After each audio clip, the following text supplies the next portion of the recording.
Bueno, gaur pentsatu dut, bagabiltza digital gai hontan nahiko gauza ikusten, nahiko zirkuito, nahiko ideia, nahiko bloke, ordene utzi zareazue berrikuspentxo bat egitea, eskematizatzea digital gaia. Hasi ginen informazioa digitalizatzen, gero CMOS teknologia, gogoratu hori transistorek eta bastiren, eta hortik aurrera blokeak, zirkuitoak, ideiak, ordene berriz bildu behar ditut ja dakizuena, besterik ez. Eta bertan, azkeneko bloke bat falta da, eta hori azalduko dugu. Bale, ordene berrikuspen bezala, digital atalontakoa, utzi zareazue erratotxo bat, berrikuspena.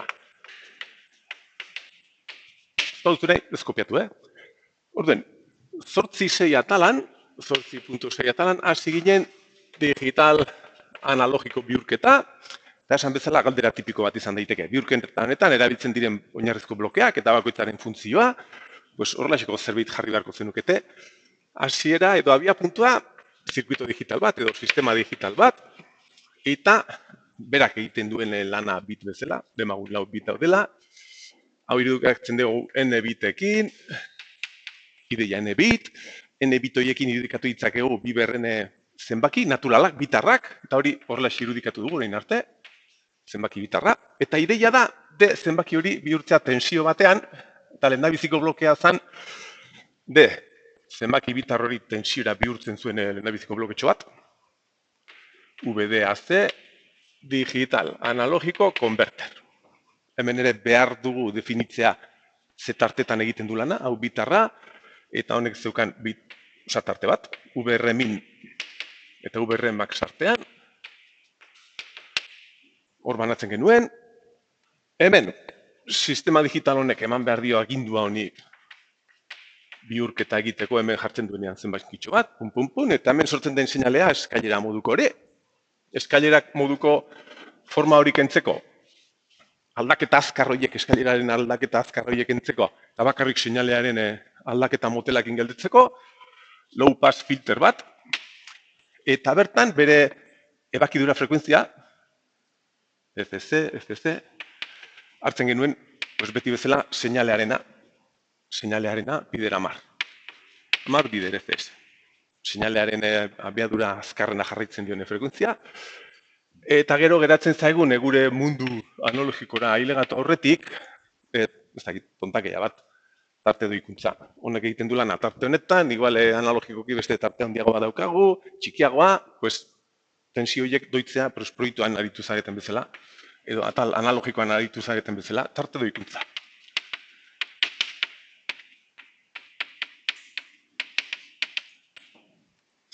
Hau esek ziren.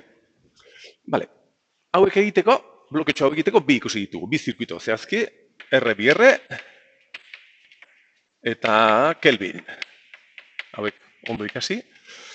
Eta bihurketa honen formula orokorra ere, zirkuito bakoitzak betetzen duena, VDAC barkatu.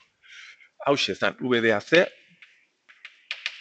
zirkuito honek ematen duena, honen arabera, zan. Tarte guzti hau, zati kombinazio guztiak, bider zenbaki digitala. Hoi da ideia. Eta hau, zero espaldin bada, tartea zan, VR-max, ken min, VR-max, ken VR-min, zati kombinazio guztiak, hoi da bereizmena, bider zenbaki digitala, bider D, hau badaukagu, Eta tarte hau, zerotik ez bada hasten, hortik hasten dira, VR-min, gehiago. Hau zan, bihurgailu honen formula orokorra, bi zirkuito horiek betetzen dutena, hemen honek egiten duen eta diseinu irizpide hau izango zen, eta tarte doikuntza esan bezala, onutzaino hemen daukagun tensio tartea izan behar dira. Hauek, VR-min eta VR-max, eta gure atal analogiko horrek handiago behar badu edo beste tarte bat behar badu, bihurtu beharko dugu, bloke honekin, VA-max eta VA-min. Hoietara, uste dut hemen txel, laburbiltzen ditugula gauza guztiak. Eta berdina izango genuke bestaldeko bihurketa. Eta igual bestaldea jarri behar dut. 8.7 atalan, bestaldeko bihurketa. Banan joan gara denak ikusten, 8.7. Bale, jarriko dut. Analogiko digital bihurketa honetan jarritu ditugune blokeak edo urratsak, hauexek, mundu analogikotik, VA, kasu honetan, hemen berdina, baldin badaukagu tarte handi bat, pues, ajustatzen dugu, tarte doikuntza bat, doikuntza edo ajustea, kuntza, bihurtzeko, pues, VA max, VA min, nahi ditugun bihurgailuak behar dituen VR max eta VR min, tarte doikuntza bat, vale? Eta gero hemen falta zaigu blokea hemen jarri behar dudan ez hemen pixkatxo bat luzetxu behar dut. Hemen demagun VADC tensioa esaten digula honi, eta arte hontakoa. Eta gero azten geha ja, muestreatzen, balioak hartzen, lehen da biziko bloke hori, balioak hartzeko. Track and hold, zan. Track and, ez dakit nola jazten den, and hold. Tensio bat hartu eta mantendu, denbora bat, VH, behin mantenduta V-hold esaten genion, eta denbora ematen digu bihurgailuari tensio analogiko hori bihurtzeko digitalera, VADC bloke honekin, analogiko digital konverter honekin bihurtzeko digitalera. Ulertzeko gure sistema digitalak. Hemen ere N bit izan ditzakegu, zakitzen bat, zenbaki digitala izango zen, eta digital, sistema digital honek kontrolatu behar du. Biheldu behar du agindua honi muestreatzeko eta balioa hartzeko agindua. Agindua, hemen bidali duen bezala, eta baita ere beste honi. Behar badu, hortxe izango dituzkerenak. Bale, ikusi genuen hau nola egin, kondensadore batekin, etengailu batekin, seinale periodiko batekin, eta bi buffer isolatzeko. Hauek ere egiteko, ADC horiek egiteko bi ikusi ditugu, flash. Eta ondo-ondoko, edo aproximaziones sucesivas. Eta hemen bihurketa honetan daukagun formulatxoa, zan, hause, helburua da, zenbaki digital bat, naturala, bitarra lortzea, eta lortzen genuen tartea, oza, bihurketaren tartea, hemen ere VR max. Doitu dugu, ontara, beraz, hemen sartu dugu, dena ondo egiteko. Tarte guzti hori, zati, kombinazio guztiak, VR max, zatken VR min. Ez, barkatu, ez. D zan, sartzen zaigun balioa, VH, zati, bereizmena, eta iguale, balioa jarri horretik, bereizmena jarri behar dut. Tarte guztia, zati, kombinazio guztiak, resoluzioa, bereizmena. Zan, tarte guztia, VR max, VR min, zati kombinazio guztiak, resoluzioa, bereizmena, zakitzen bat voltio, eta orduen bihurketa da, sartzen zaigun tensioa, zati hau. Sartzen zaigun tensioa, bihurketa egiteko, VH, zati bereizmena. Eta balio oso bat behar dugunez, borobildu egin beharko dugu, kuantizatu egin beharko dugu, eta hori matematikoki irudikatu genuen, honen bere balio osoa edo integer bezala. Kasu honetan formula honek ez duka garrantzi handirik, horrek garrantzitsua izan behar da, hori ulertzea, eta hemen neko izan behar da, ikusi ditugun zirkuito horiek ondo ulertzea, eta hau ez dugu asko erabili behar, ideia bezala. Ideia bezala bakarrik eta ez da. Osa, ontan aritu beha, bueltakan. Ja, zer bigai, aztu zait. Hortxe. Labur bildu ditut azkeneko klaseko gauza guztiak. Eta haren joan behar naiz, gelditzen zaigun azkeneko ideiara. Zabatu behar dut hau.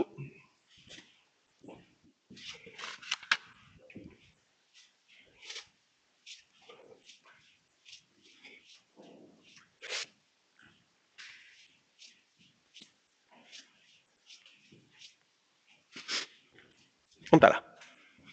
Badabil, gure zirkuito digitala, esaten seinale analogiko bati, hartu orain puntu bat, mantendu, hartu orain beste bat, hori bihurtu, frekuentzia batekin, FM. Laginketa frekuentzia edo muestreo, erdera, CFM utziko dut. Frekuentzia de muestreo. Ingelesez da, za? Ez dut gogoratzen.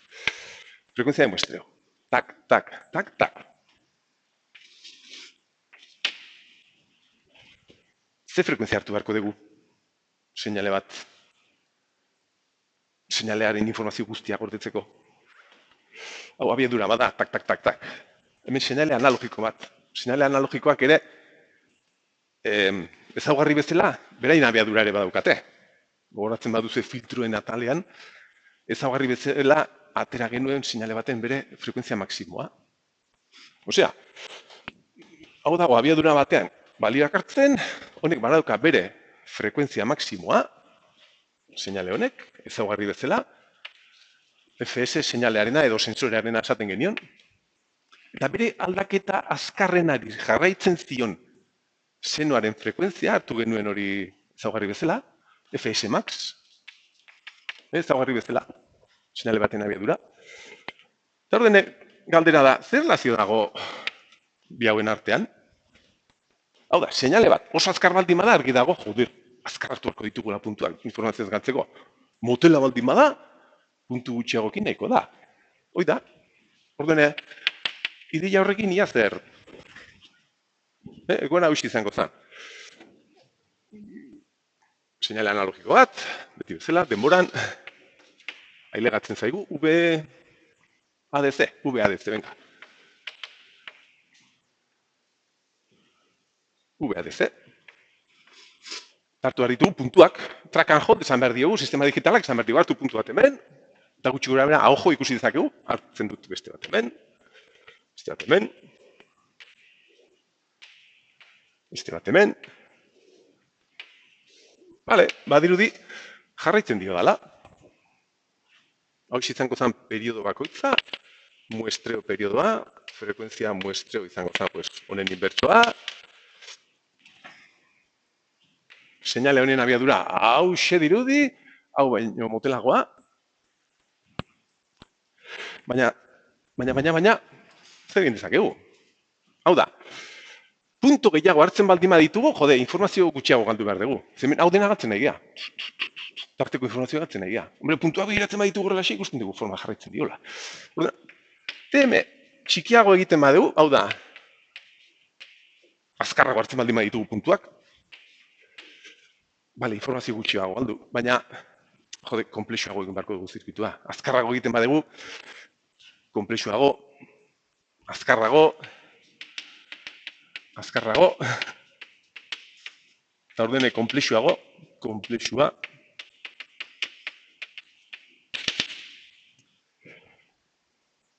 puntu gutxiago hartzen baldin baditugu, TM handiago egiten badugu, eta hartu beharrean puntu guztioi adibidez hartzen baditugu puntu hau, berdira hau,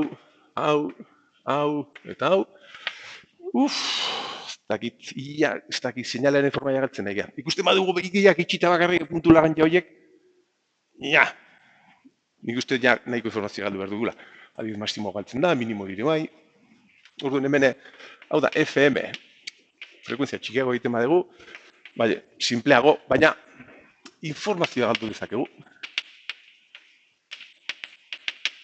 Informazio gehiago. Beti galtzen dugu. Baina informazio gehiago galdu dezakegu. Non dago orduan hemen konpromezua? Ba, ikusi dezagun. Problema honek eman behar digu Katalonen izenburua. Ez dut ala jarri behar. Izen zelebra daukat, hemen gorreko dugu lekua. Eta marraztu behar dut hemen adibide bat. Ikusteko zer gertatu daiteken. Seinale baten abiadurarekin eta puntu hiek hartzeko abiadurarekin. Adibide bat jarri behar dut. Adibidez.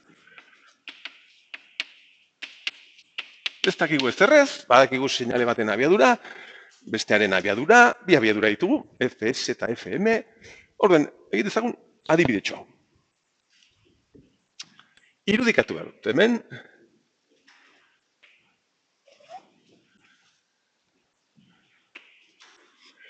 V. V, A, D, C. Irudikatu behar dut hemen. Seinale bat, analogikoa. Baina seinale analogiko horren forma osoa ez. Irudikatu behar dut bakarrik seinale analogiko horren bere frekuentzia maximoa. Bere aldaketa azkarrenari jarraitzen dion senoa. Eta demagun hau dala. Dala, 80 hertziokoa. Demagun, seinale horren frekuentzia maximoa, aldaketa azkarrenera jarraitzen diona, dala, 80 hertzio. Eta hori marraztu behar dut. Marraztu behar dut. Venga, ia, demagun hau dela maximoa. Eta marraztu behar ditut, bederatzi. Ia, bene, poliki hasi behar naiz. Bat. Bi. Hiru. Lau. Bost. Sei. Zazpi. Zortzi. Bederatzi. Nahiko ondo, Nahiko ondo. Nahiko ondo, bederatzi. 80 hertzio. 100 milisegundotan, bederatzi periodo ez, bat, bi, hiru, lau, bost, sei, zazpi, zortzi, bederatzi. 100 milisegundotan, bederatzi periodo. FS max, 80 hertzio. Eta hola, txeko zerbait, ailegatzen zaigu honutza, eta hori, muestratu beharko dugu. Bale, hemen aho ikusten duze. Guztiak muestratzeko, ez dakit, periodo bakoitzeko, pues, ez dakit, 12 erdi bat, punto, 10 punto, 12 pare bat. Beharko genuke. Bale, ba, hau ez dakigu, eta orden egin behar duguna da, muestratu behar dugu,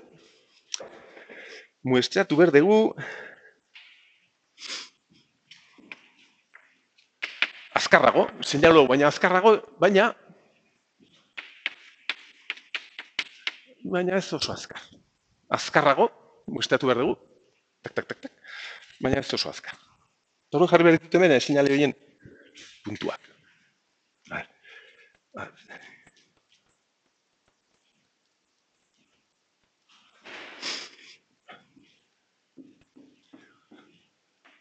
Hartu behar dut, azkarrago. Orduan, lehen biziko hau. Bigarrena izango, 50 hertzio izango zen hau. Azkarrago denez, pixkat lehentxo hartu behar dugu. Pixkat lehentxo hartu behar dugu, hemen. Tak. Hemen, adibidez. Urrengoa, periodo bat hasi aurretik, hemen ez, pixkat lehentxo. Urrengoa hemen ez, pixkat lehentxo, eta urrengoa, adibidez, pixkat lehentxo hemen. Periodo bat aurretik.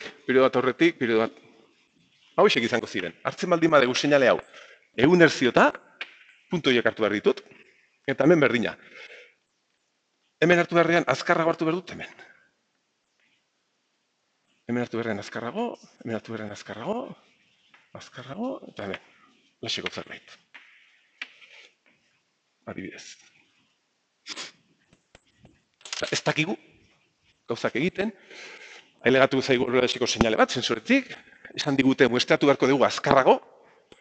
Venga, pues azkarxo, 100 hertzio hartu behar dugu, zeren bestela konplexuago da, pues 100 hertzioetan muestratu behar dugu.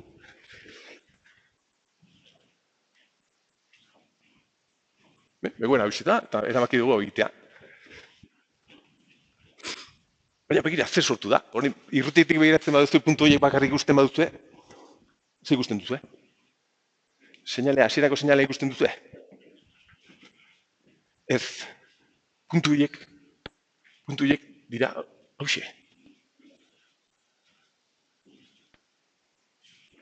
Osa, azkarrago muestratu dugu, baina sortu diren puntuak, hola xepegiak ikusten badituzu eta makarri larainak ikusten baduzu, seinale hau ikusten dugu.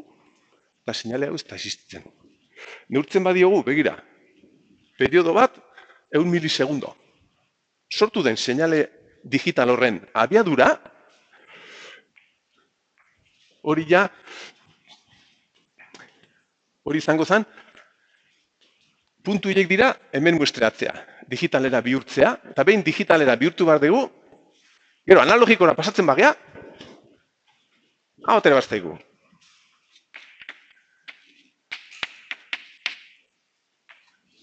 10 hertzioko seinalea. Ez dala existitzen. Zen, hasierako aztean, 50-koa, eta sortu behar zaigu 10 hertzioko bat. Problema, orden horregatik da horren garrantzitsua, hau ondo pentsatzea. Seinalearen arabera, hau erabakitzea. Abartu dugu, eta ez da nahiko izan behar. Beste adibide bat. Hemen, zenoekin gabiltza, zenoak periodikoak dira. Demagun, ez dakiz zergatik, errore bat edo dela eta muestratu dugula motelago. Gure seinalea baino abiadura motelago batekin. Orduan, puntuak izango ziren hauek, hau,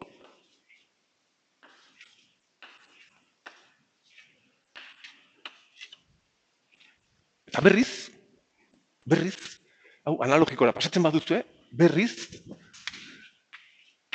behin digitalizatuta analogikora pasatzen baduzue, 10 hertziko beste seinale bat. Jodi, baina lio.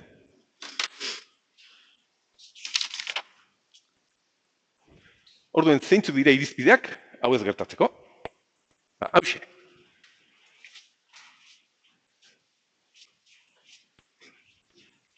Diseinatzerako. Gure abiadura, muestreo abiadura, FM gabiltza erabakitzen, FS arabera, egoera hauxe da. Irudikatu behar dut, filtrutan bezala, hau frekuentzian.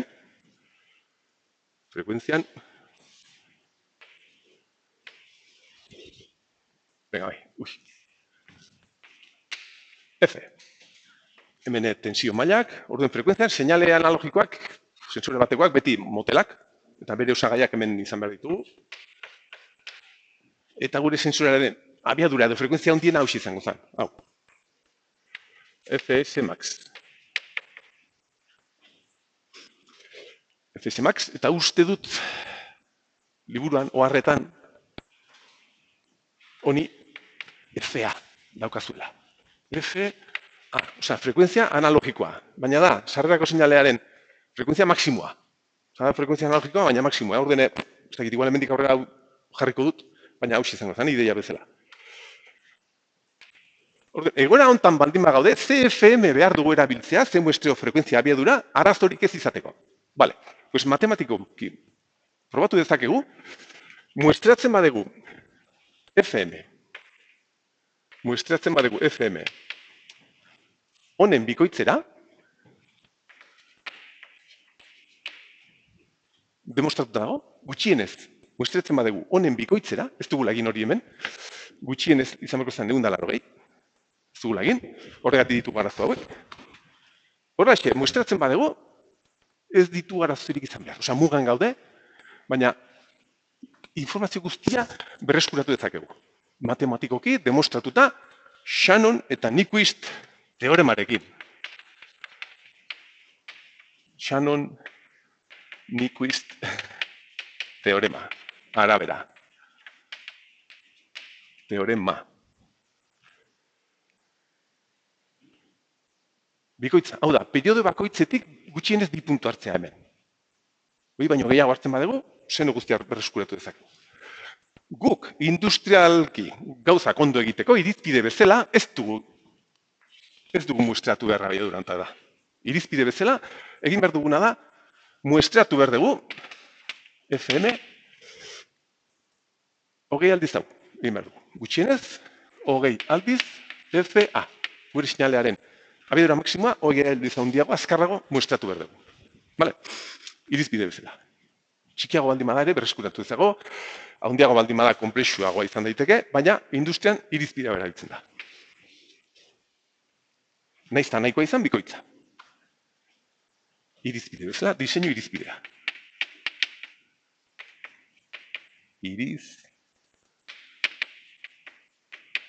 bidea.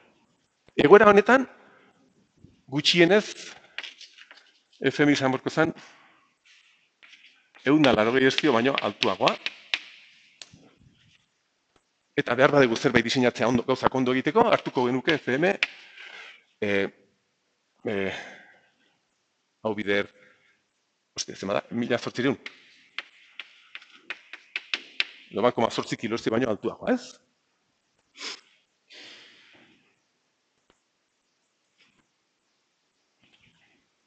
Hauxe. Frekuentzia hori erabakiko genuke, gauzak seinale hori muestratzeko. Biderogei jarri dut, ez? Hau biderogei. Bai, esan, bai. Akatsa hauek egiteko, espezialista.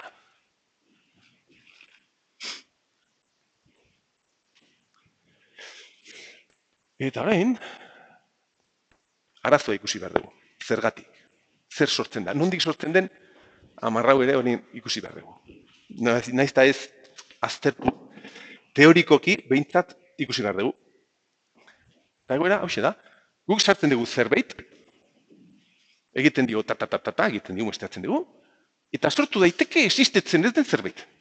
Mamu bat sortu daiteke, existitzen ez dena. Guk sortzen dugu, hau egitenakoan. Hau desagertzen da, eta sortzen da beste bat. Bale? Zergatik, berriz beste ardatz, bai, izen burua.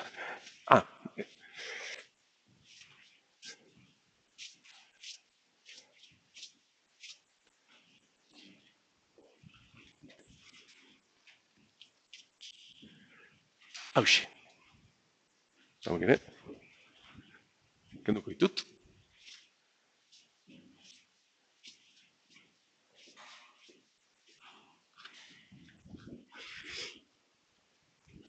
Bazen gauzak ondo egitea.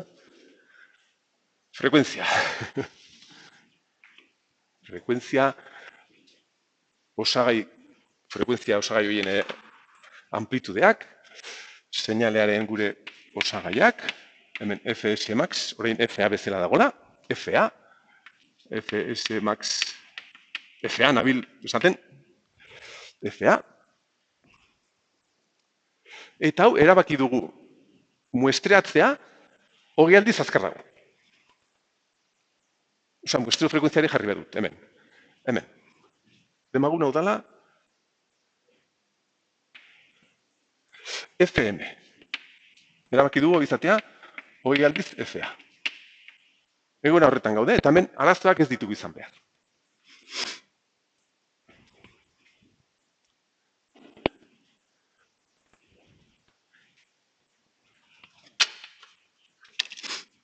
Baina zer gertatu daiteke? Ailegatu daiteke gure seinalea, hemen, tarte honetan gure seinalea. Eta igual, hemen motor bat dagolako edabar, badago hemen interferentziaren bat, eta igual, sartu zaigu interferentziaren bat, zagataren bat. Orden gure seinalea igual etorri daiteke interferentziaren batekin. Eta hori sartu behar zaigu digitalizatzera. Orden, egoera izan daiteke, izatea seinalea, eta gero interferentziaren bat, hemendik aurrea. Posible da. Orden, noiz sortzen dira arazoak, noiz sortzen dira frekuentzia mamuak. Hauxe da muga, begira. Seinale hau, horrelaxe muestratzen badegu, honen erditik, dala, gorria jarriko. Honen erditik, dala hau. FM zati bi. Honen erditik, arutza. Sartzen bat dimar zaigu zerbait, interferentziaren bat, edo seinalea azkar zandalako, hau da. Aldaketa azkarren bat sartzen bat dimar zaigu por lo que sea, hor bezala, aldaketa azkar hori bihurtu behar zaigu mamu batean. Frekuentzia mamu horretan, eta sartu behar zaigu gure seinale horretan. Hor gertatu den bezala. 80 hertzio sartu, eta 10 hertzio sortu. Hemen, naztuta hauekin.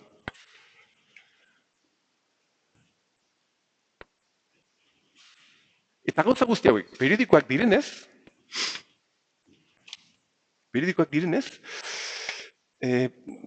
bai, bueno, itxe. Eta ze frekuentziakoa izan behar da mamua? FD. Sortzen zaigun mamua, hori, 10 hori, bakizu ze balio izan behar duen. Onutza, sartu zaigun. FA, altua, FA esango diote, baina izan daiteke interferentzia bat, behin hau, betetzen bada, frekuentzia horren, ken FM. Leheno genuen. 80 ken, 80 ken egun, 10 herzio, negatibo. Eta 10 herzio hortik dator. Hau izan behar da, frekuentzia mamu horren balioa hau gertatzen baldin bada. Hau gertatzen baldin bada, baldintza da hau. Osa, hau gertatzen bada, hau isen sortu behar zaigu. Osa, mendik aurrera zer bitzartzen bat zaigu, hau sortu behar da, mamuak, bestela ez. Eta gauza hauek, periodikoak direnez, hau bete behar zaigu interferentzia baldin badago hemen barruan, FM zati bi, eta hau izango zen FM zati bi bide herriru, osa, 3 aldiz FM zati bi. Eta gauzak, periodikoak direnez, hau baldin bada 2 aldiz FM, hau baldin bada 3 aldiz FM, mamuak jarraitu behar dute beste patroi bat, hau izan behar da 3, 4, 5 aldiz FM zati bi, 6, 7, hau, 7 aldiz FM zati bi. Gauza da, portaera da hauxe. Zerbait sartzen bat zaigu onutza, interferentzia bat, erortzen bat da hemen, edo hemen, diferentzia hau egin beharko dugu erdiko balio horrekin. Hau da, interferentzia erortzen baldin bada hemen, mamuaren frekuentzia da, sartu zaigun interferentzia hori, ken hau. Periodikoa delako, lasai, hau ez da gauza ikasi berria. Berriz, interferentzia baldin badago hemen, frekuentzia altua, egin beharko dugu kenketa, mamua da, sartzen zaigun interferentzia altu hori, ken, hau barkatu 3. 3 aldiz FM. Hau da rollo pixka bat, hau zak gauzik hasi beharrik. Honek erakusten du periodikoa dela problema, aurreko adibinean ikusi dugun bezala. 80 herziokin, 10 herzioko mamua, 50 herziokin ere bai.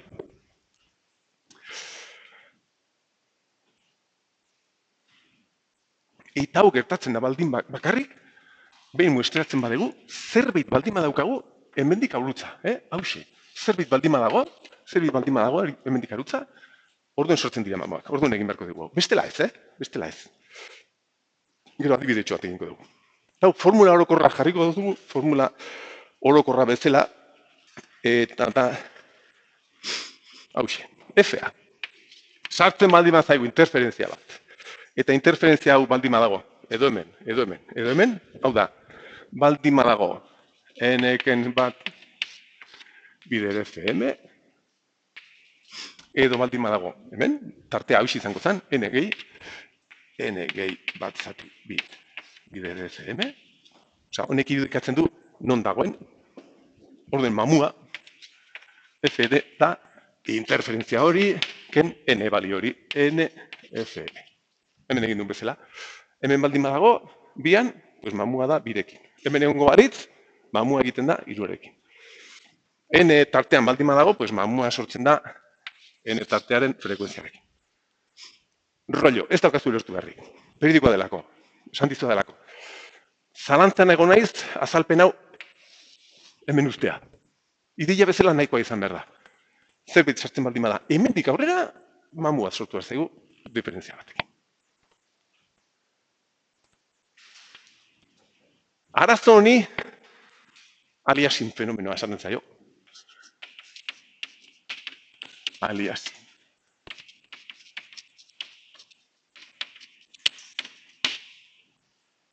Eta honek eragiten du, frekuentzia motelak sortzea, frekuentzia motelak mamua sortzea, eta nastea gure seinalearekin. Hemen, laranja sortu zaiguna, hemen izan behar dugu. Gure seinalearekin nastuta. Mamu hori hemen egon behar da.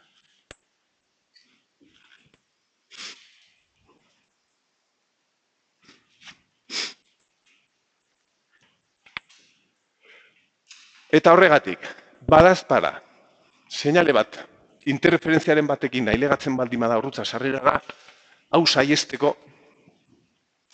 hemen sortzen den problema hori saiesteko aurretik egin behar duguna da, filtratu, bazpare. Filtratu hemen.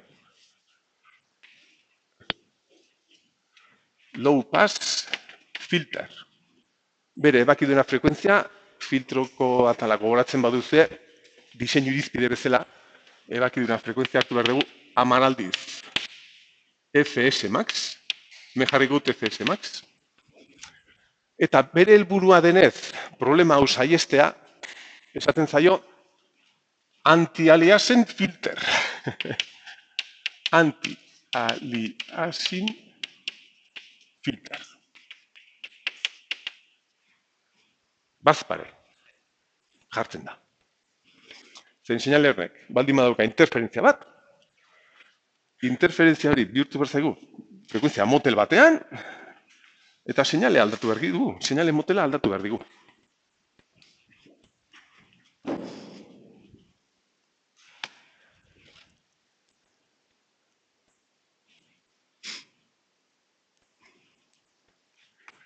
Azkeneko praktikan, digitaleko praktikan, hau ikusi behar duzuen laborategia.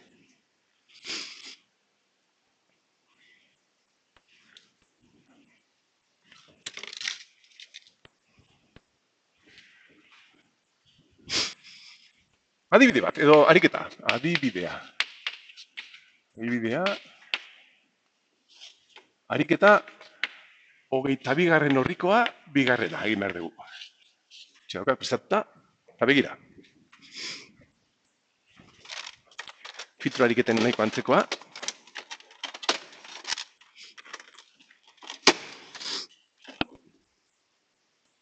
Torlaxe esaten dute, ia. Demagun, ematen digutela, UVA. Eta ja, UVA-DC. Tarte doikuntza eginda. UVA, bezala autuko dut bakarrik. UVA-DC, igual da.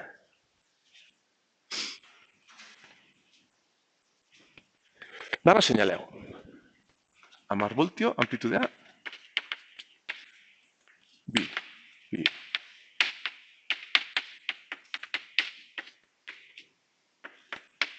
Sentsore baten seinalea dala. Sen hori, motela, 0,5 terziokoa, beste bat azkarrago.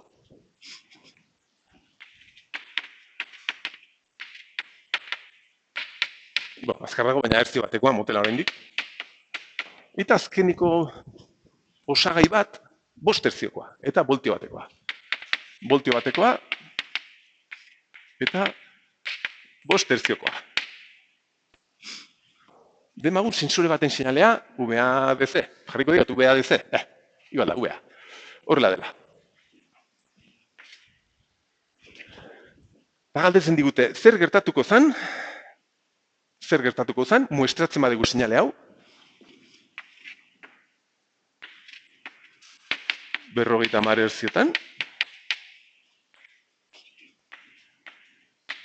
6 herziotan. Edota 4 herziotan. Edota 4 herziotan. 3 kasuetan galdetzen digute zer gertatuko zan.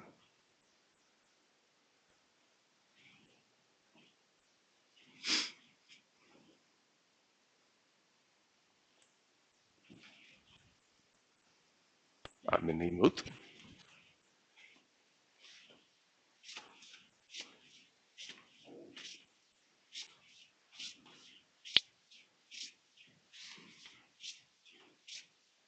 Orduan, ariketa hau, filtro ariketak bezala, erraxago egiten dira frekuentziaren ardatzan. Begira. Frekuentziaren ardatzan jarri behar ditut gauzak. Amplitudeak, frekuentzian. Ia, 0,5 terzioko seinale honek 10 voltioko amplitudea. Hemen, 0,5, 10 voltio eta 0,5 frekuentzia. Honek, erzio bat, bikoitza hemen, erzio bat eta 3 voltio. Eta beste honek 5, 2, 5. Emagun hau dela 5 eta frekuentzia 3 bat. amplitudea bat eta frekuentzia 5. Osea, frekuentziaren ardatzan, seinale honen ezaugarriak hauexek dira. 13 amplitudeak eta abiadurantakoak. Seinalea horixe da. Horixe izango zen, oraintxe marraztu dut hau. Edo hau. Orain bertan, marraztu behar dut, muestreo frekuentzia. Hori muestratu behar dugu abiadurantara. Pues banua.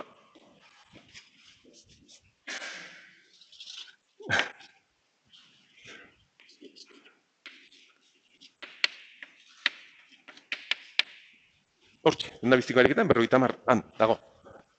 Oso azkarra. Osea, egin dudan gauza bakarra da, marraztea datuak.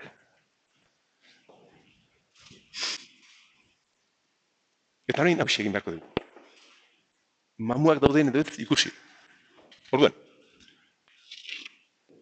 mamuak sortzen diren muga jarri behar dut.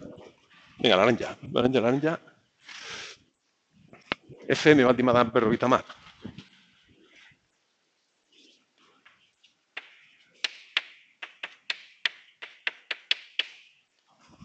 Eta zerbait baldin badago hemendik arutza,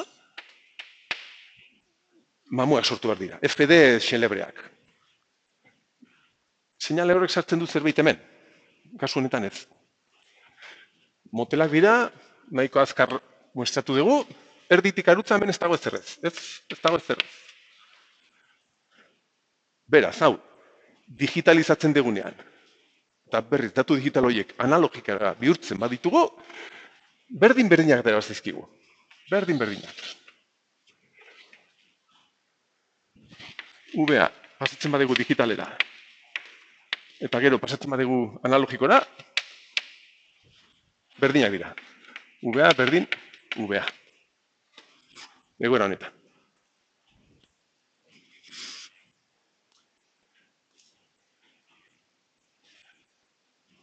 Bigarrena.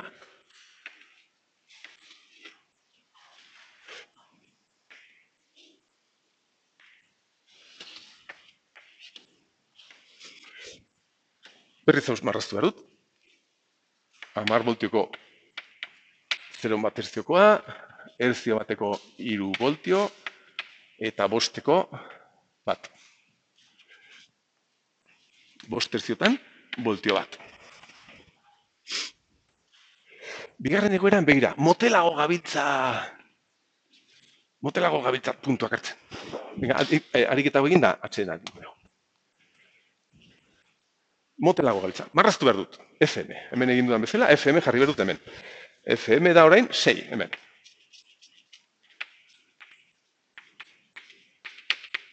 Erzio. Hori gabiltza egiten. Seinale hau, abiadura honetara muestreatzen.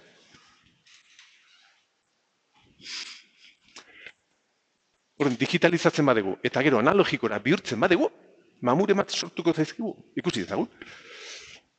Mamuaren muga jarri behar dut. Mamuak sortzeko muga izango zen, honen erdia. Dala, zen badau, FM zati bi, 3 erzio direla, eta hemendik arutza zerbait baldin badagoela, badago zerbait hemendik arutza, bai, hau, xe daukagu. Orduan, sortu behar zaigun mamua. Zer dau? Mamua, FD.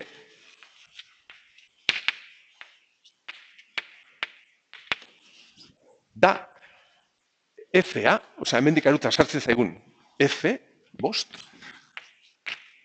ken FM. Ken FM 6. -1 erzio.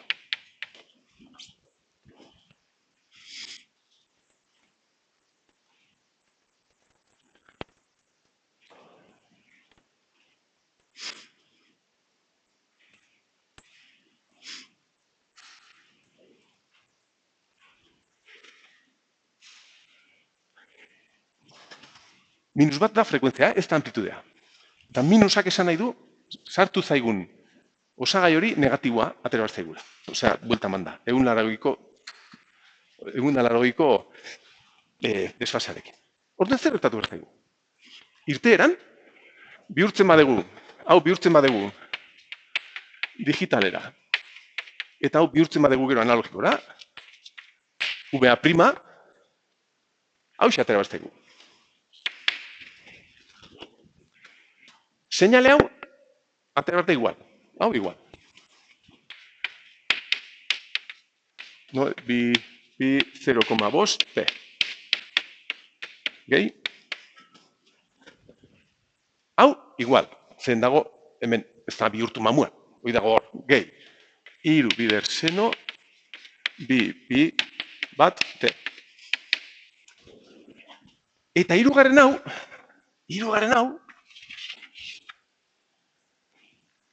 bost erzioko hori bihurtu zaigu beste mamu batean. Erzio bateko seinale batean. Eta gainera, hau negatibo. Bihurtu zaigu, bost erzioko hau bihurtu zaigu hontan. Minus bat. Negatibo, 180ko desfasearekin, eta bere frekuentzia mamuarena. Bost erzioak bihurtu dira batean. Orduan, honek interferitu behar du honekin, eta nire informazioa galtzen ari naiz. Honen ondorioz informazioa galtzen ari naiz.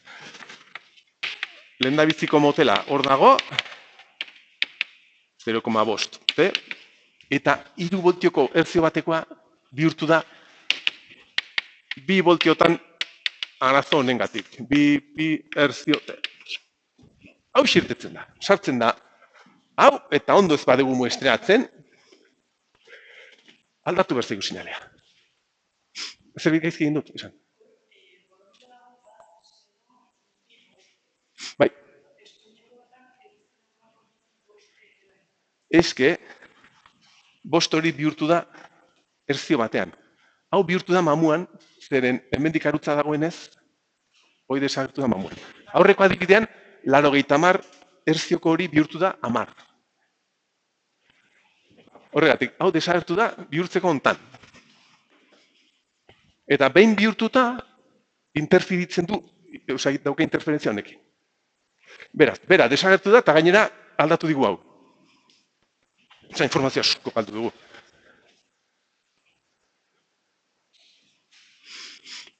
Eta, bueno, ja, hau ere egingo dugu.